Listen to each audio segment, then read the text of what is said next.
Hi friends, kitchen with Swathi channel కి స్వాగతం. ఈ రోజు నేను ఈవినింగ్ స్నాక్స్ క్యాబేజీ పకోడీ చేద్దామా? కావలసిన పదార్థాలు: half KG cabbage, garam masala, అల్లం వెల్లిపాయ పేస్ట్, జీలకర్ర, మంచి నూనె, కారం, ధనియాల పొడి, ఉప్పు, పసుపు, శనగపిండి, కార్న్ఫ్లోర్, కొత్తిమీర, కరివేపాకు, పచ్చిమిరపకాయలు, ఉల్లిగడ్డలు. హాఫ్ కేజీ క్యాబేజ్ని తీసుకొని మధ్యలో కట్ చేసి ఇలా ముక్కలుగా తీసుకోవాలి.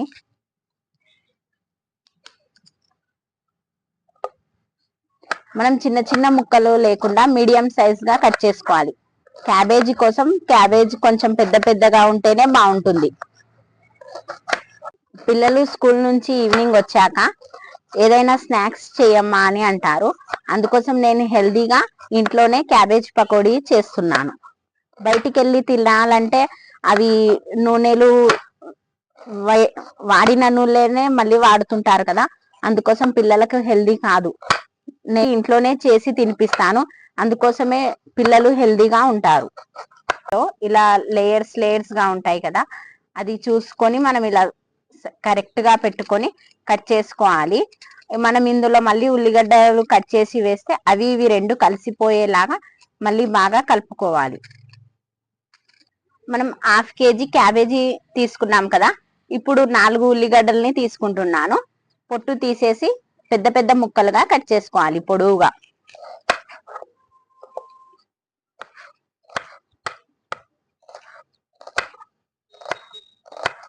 ఉల్లిగడ్డల్ని మనం క్యాబేజ్ పకోడీలో వేసేటప్పుడు ఇలా పెద్ద పెద్ద ముక్కలుగానే కట్ చేసుకోవాలి. చిన్న చిన్న ముక్కలుగా, మీడియం సైజ్ ముక్కలుగా ఉండొద్దు. ఇలా పెద్ద పెద్ద ముక్కలుగా పొడవుగా ఉండాలి. చిన్న చిన్న ముక్కలుగా ఉంటే క్యాబేజ్ ముక్కలు కూడా ఇలా పెద్దగా ఉంటాయి కదా, ఇవి చిన్నగా ఉంటే కలిసిపోతాయి, అందులో మనం తినేటప్పుడు టేస్ట్ గా అనిపించవు. ఇలా పొడుగా ఉంటేనే మనకు టేస్ట్ గా ఉంటాయి.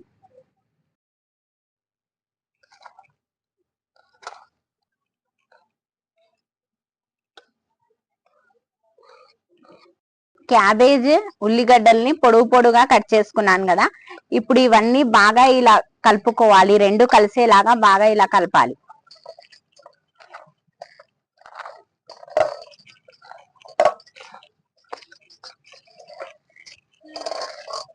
ఇలా బాగా కలుపుతుంటే నీళ్ళు వస్తుంటాయి ఇందులో నుంచి. ఇలా బాగా కలిపితే టేస్ట్ అనేది బాగుంటది, లేకపోతే మనం పకోడీ చేసినాక పచ్చి పచ్చి వాసన వస్తుంటది. బాగా కలిపిన తర్వాత 1 స్పూన్ అల్లం వెల్లిపాయ పేస్ట్, హాఫ్ స్పూన్ పసుపు వేద్దాం, 1 స్పూన్ ఉప్పు వేసేద్దాం, 1 స్పూన్ ధనియాల పొడి వేసేద్దాం, 2 స్పూన్ల కారం వేసేద్దాం, స్పూన్ జీలకర్ర వేసేద్దాం, ఉప్పెడు శనగపిండి వేసేద్దాం, సగం కప్పంతా కార్న్ఫ్లోర్ పొడి వేసేద్దాం. ఇప్పుడు ఇవన్నీ బాగా కలిసేలాగా బాగా కలుపుకోవాలి. మనం ముందే నీళ్లు వేయకూడదు. ముందే నీళ్లు వేస్తే పచ్చిగా అయిపోతుంది, పేస్ట్ లాగా అవుతుంది. అందుకోసం ముందు నీళ్లు వేయకుండా ఇలా కొంచెం కొంచెం కలుపుతూనే ఉండాలి.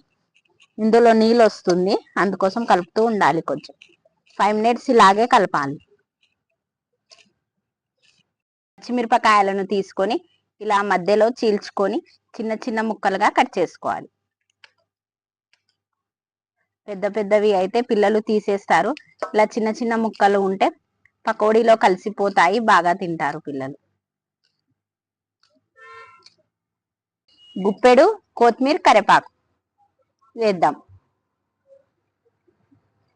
హాఫ్ స్పూన్ గరం మసాలా పొడి వేసుకుందాం. ఇప్పుడు ఇలా బాగా కలుపుకోవాలి. నీళ్లు అనేవి కొంచెం కొంచెం వేస్తూ కలపాలి.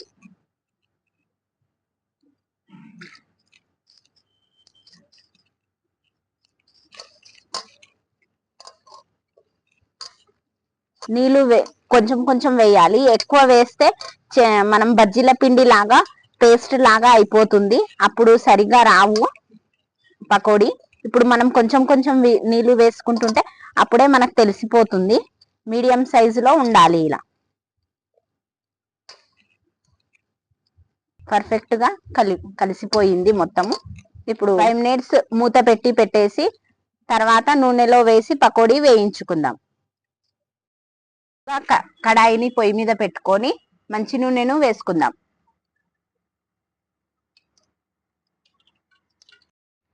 నూనె వేడయింది.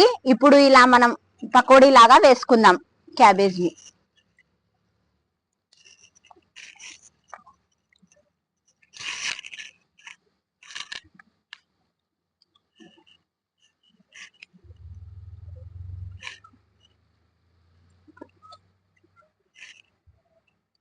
ఇలా నూనెలో మెల్లగా వేసుకోవాలి, లేదంటే చేతి మీద నూనె పడుతుంది.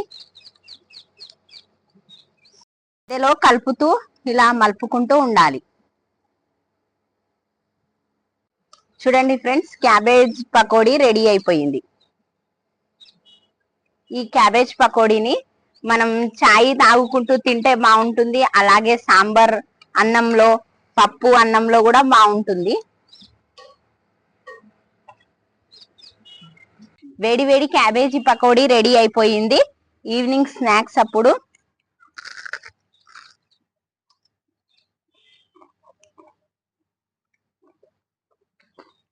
క్యాబేజీ పకోడీ క్రిస్పీగా సూపర్ ఉన్నాయి, కరకరలాడుతున్నాయి.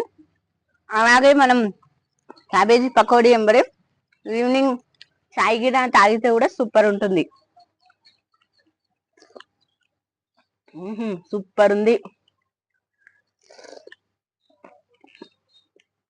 ఈ రోజు క్యాబేజీ పకోడీ చేశాను. రేపు ఇంకో వంటకంతో మీ ముందుంటాను. కిచెన్ విత్ స్వాతి ఛానల్ ని సపోర్ట్ చేయండి, సబ్స్క్రైబ్ చేయండి, షేర్ చేయండి. అందరికీ ధన్యవాదాలు.